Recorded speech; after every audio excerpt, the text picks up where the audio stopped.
Welcome to Donmar TV News Channel. So Ana Patricia is not a bad person, as you said. Yes, ma'am. Yes, ma'am. So, yun po. Klaro yun.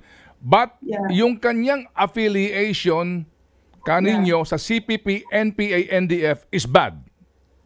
Oh, yes. Definitely. Okay. Because the CPP, NPA, NDF is a communist terrorist group. Okay. No, that has talagang yung the best of our youth. Mga taga-UP. I'm a UP graduate, so I know that, Ted and Chacha. Okay, sige po. So ma'am, kung CPP, NPA, NDF is bad, paano po ma'am ninyo mapapatunayan, perhaps in a proper form as they claim, itong mga bumabatikos po sa inyo ngayon, na totoong sinasabi nyo na baka naman daw inaakusahan nyo lang itong si Ana Patricia na siya miyembro nito na hindi naman totoo para lang siraan din daw po ang mga meron pong paniniwala sa ideolohiya ng CPP, ma'am. Go ahead. Hindi. I'm really very welcome to sit with Ana, with AP Non. Very welcome. Even in a public forum.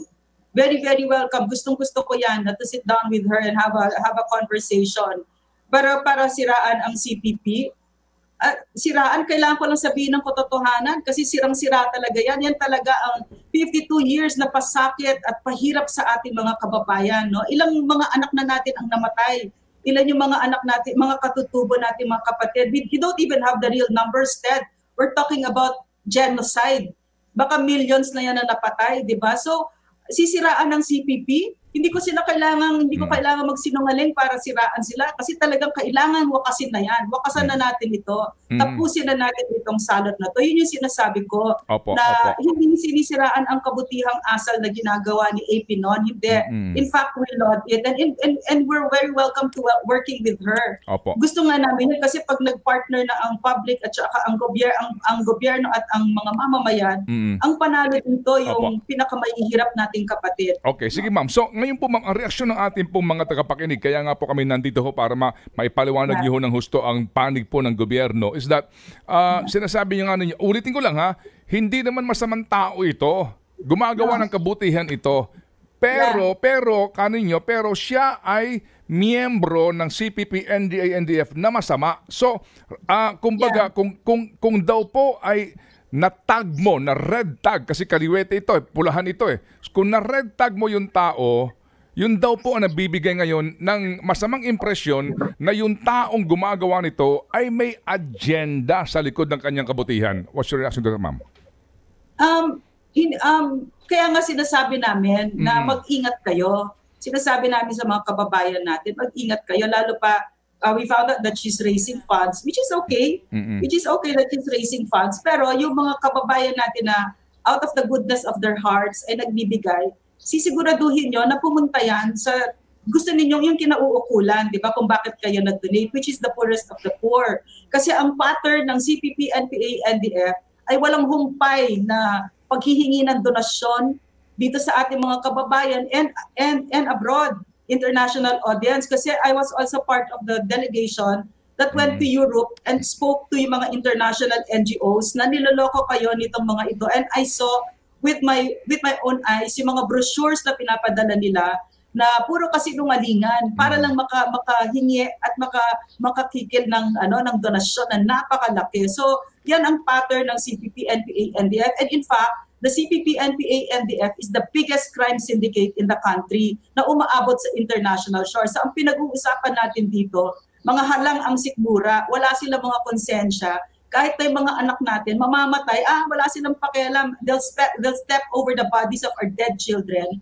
And they don't care, basta lang makakuha sila ng fundraising nila, matuloy nila ang pagwawasak ng demokrasya natin. So we're just saying, you have to find out what it is, who is behind her. She is a very good person. I have no doubt about it. You know, I've seen her face, and I'm pretty sure that she's also being used by the CPP, NPA, NDF because that is the track record of the CPP, NPA, NDF. I-call out din nila yung military people na nag-ano sa akin, red tag, kasi yun ang pinakamalaking tulong sa... Makautos ka, Tea! Akala mo naman, tinulungan ka na nga. Itong atin na to, bida-bida to si Ka, ano? Anong pangalan nito? Si Kat Patricia. Bida-bida masyado yung feeling niya. Ako nagsimula nitong Hoy, matagal nang ginagawa ng MCGI yan eh. Matagal nang ginagawa ni Brad Rason yan eh. Ako'y nagsimula. Parang ikaw, parang utang na loob na sambayanan sa'yo eh. Baka susunod yan, kandidato ka na. Huwag ganun. Si Kapatring naman oh. Ayun pala, Kapatring pala tawag sa kanya. Hoy Kapatring, huwag ka masyadong entitled. Tumutulong na nga yung sundalo sa'yo. Gusto mo pang utusan silang kung deny nila ibang sundalo. Baka utos ka.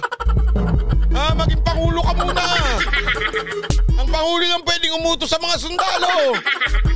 Si Kapatring talaga, oo. Kala mo naman bida-bida. Ang dami nang nauna sa'yo, hindi lang ginawa ng issue at hindi lang umiyak-iyak. Kaya ka lang naman na sumikat dyan sa pagtulong mo. Ang dami-dami nang tumutulong eh. Number 1 na dyan yung, di ba, sinasabi niya nila kay Ka Daniel Rason. O, pangalawa, si Ivana. Mas di nahamak naman na mas malaki na itulong nung kaysa sa'yo. At di hamak naman mas maganda rin yun kaysa sa'yo. Ay, wag ganun, wag ganun. Ano yan? Masamang ano yan. Walang ganun, walang ganun. O, marami pa ibang vlogger dyan na tumulong. Alam mo kung bakit ka sumikat? Ikaw lang yung tumulong at nag-inarte. Yan ang totoo. Tumulong ka at nag-inarte. Yes. Nagde-delicates na yung life ko. It's because people are asking my name. Dami mong anas?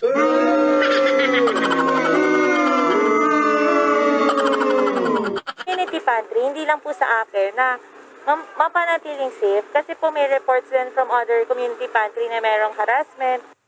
Sa isang Facebook post, kinwestiyon ni National Task Force to End Local Communist Armed Conflict spokesperson Lorraine Badoy ang online donation drive para sa community pantry. Oh, tingnan nyo na, nabuking din nila. Oh, yan yung donation drive na yan, di ba? Diniscuss natin yung kahapon. Sabi ko sa inyo, una lagi tayo sa balita, may exclusive. Hindi ho, pinadala. Nakita ko lang yan, pinadala ho lang yan ni journalist sa akin, yung isang vlogger na dating taga ABS-CBN. Salamat, journalist. Hindi, ito lang ang masasabi ko Ipaliwanag nyo yung mga hindi kapalipaliwanag. Tulad ng mga community pantry na namimigay kayo ng kung ano-anong black propaganda. At the same time, ito, ang tindi ng hingian nyo.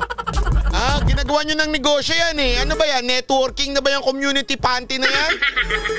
Negosyo na ba yan? Sinimula ng kapatid ni Patreng.